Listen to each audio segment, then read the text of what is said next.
Hey there, it's Steph, your bariatric buddy, and today we're going to be talking about all the things that I wish someone had told me to bring to the hospital for my bariatric surgery day. So if you're either thinking about the surgery, you're going to have one, or perhaps you're going to be the buddy of somebody who's having this surgery, or you know someone who is, this video is definitely important. Share this with them. Get your pen and paper out and write these things down because you'll definitely want to make sure your bag is packed. Number one, your CPAP machine. If you have a CPAP machine, your hospital may cancel the surgery, so make sure that you bring it. I did not use mine the night before. I washed it out, make sure it was clean, and I packed it in my bag. The next thing I did not think about, baby wet wipes. Sure wish I had it at the hospital. When you have to go to the bathroom, sometimes toilet paper is just not enough. I don't know how to explain it. Just sometimes a wet wipe is needed. Wipe down. Sometimes you just feel gross. I don't know. Maybe your buddy wants to, there's no shower in your room and they just want to freshen up or something. I'm just telling you, bring some wet wipes. Also as well, pack yourself some female products. Prepare for a heavier flow just because you have all these blood thinners going and it does not work it's not very convenient if your female time is coming. Try to plan your surgery where that's not going to be a problem. Just trust me on this.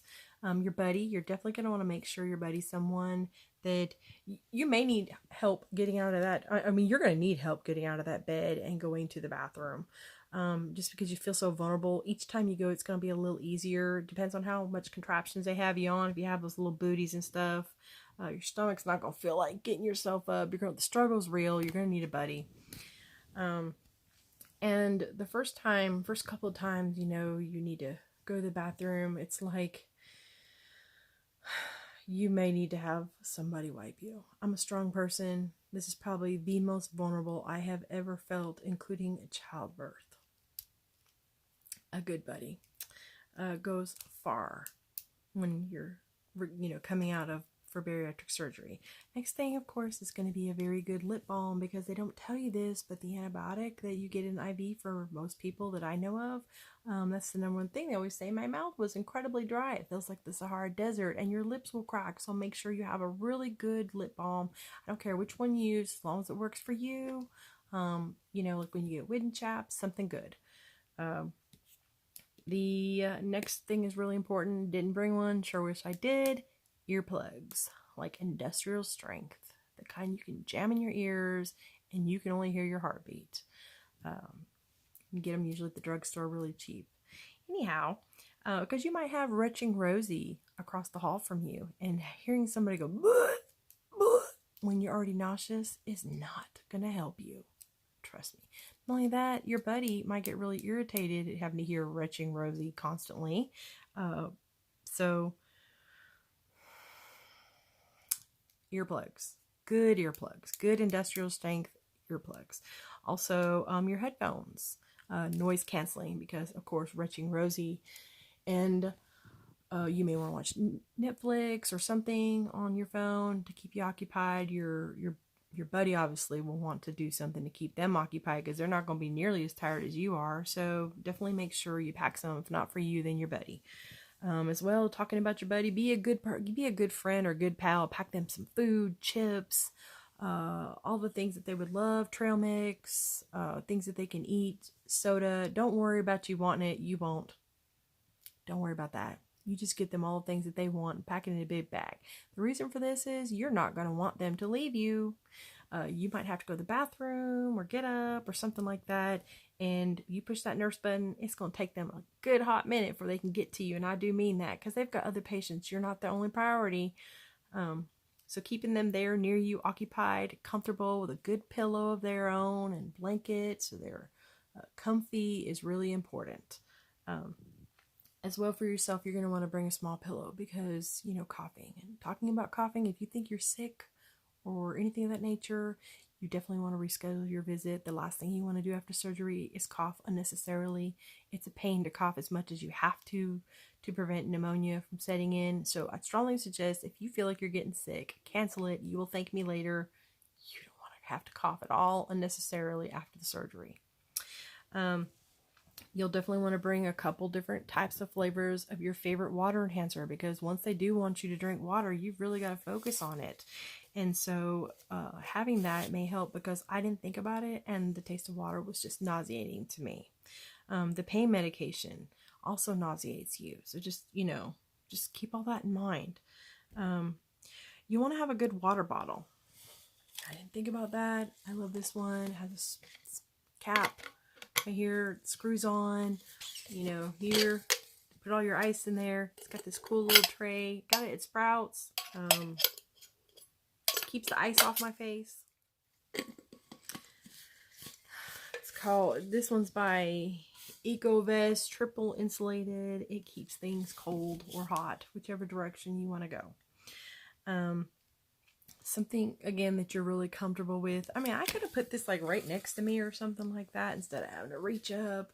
It's just keeping yourself comfortable is really important after surgery.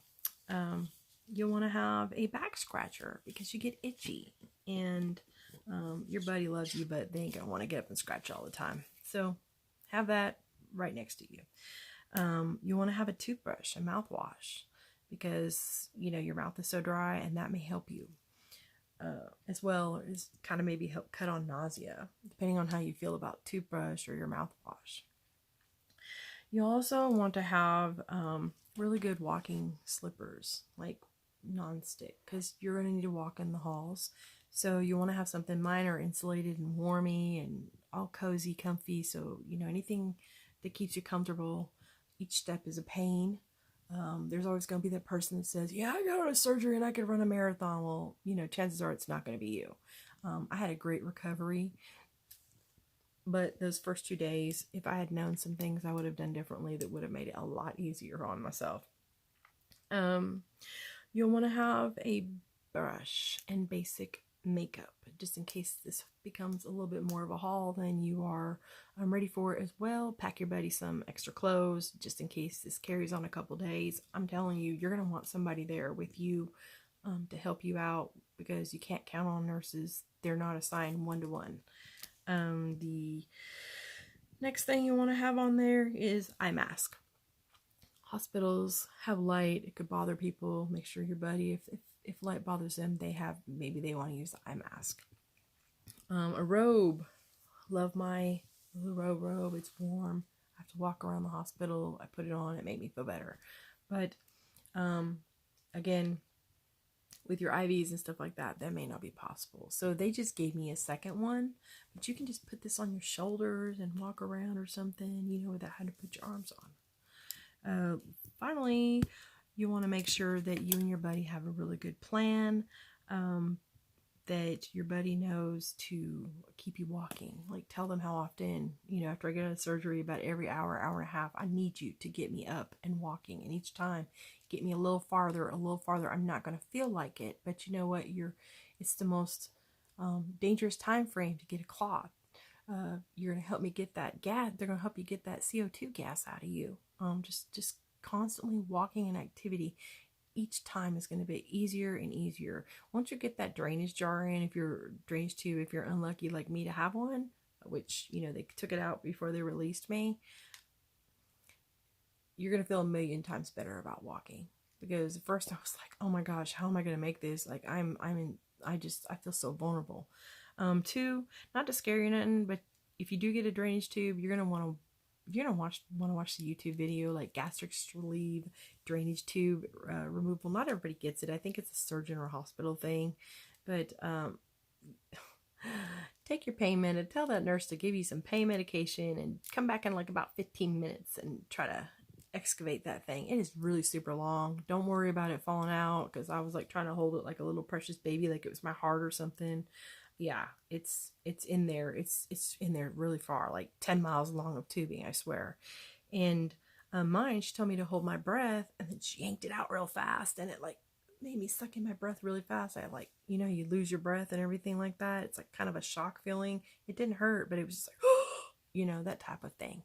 So if I had watched this video, I'd have told her, hold on, sweetie, you just cut that stitch and I'll slowly start de-rolling that thing out. It's going to take me a minute, but let me just kind of get the hang of it. Kind of like a wet noodle getting pulled out of my stomach. It didn't hurt, but I just wish I felt like a little bit like I wish I'd have known. I fully would have known how that whole process of removing, as my husband said, the jar tube out. So, anyways, your buddy's also going to want to have money. The more food you can pack for them, the less they have to go to the cafeteria, which means the less that you're alone and having to rely on that nurse's button. And really just making sure they understand how important it is that even through the night to keep getting you up, keep walking. It just seems like you're not getting a lot of sleep, but danger of clot is real. It's real. And then finally, if you're, hungry when you get out, like I was, I feel like I could have ate pizza. I almost feel like I need to have a refund, especially the weeks after the surgery. Like I kept telling my husband, man, I feel like I could eat anything, and I really mean that too. And when I tried to like eat things, it didn't bother me. Like I was kind of scared, like nothing had changed. I felt like I ate more after the surgery than I did before because I was trying to lose weight. I said, this cannot be right. Here's what'll help me, and I wish somebody had told me. Go watch a couple of YouTube videos where people talk about having a perforated line, or the treatment for what happens if like your sleeve, if you have like a leak. I didn't realize that it's not only is a leak very concerning right after the surgery, but then in the weeks as the swelling goes down, leaks start to show up.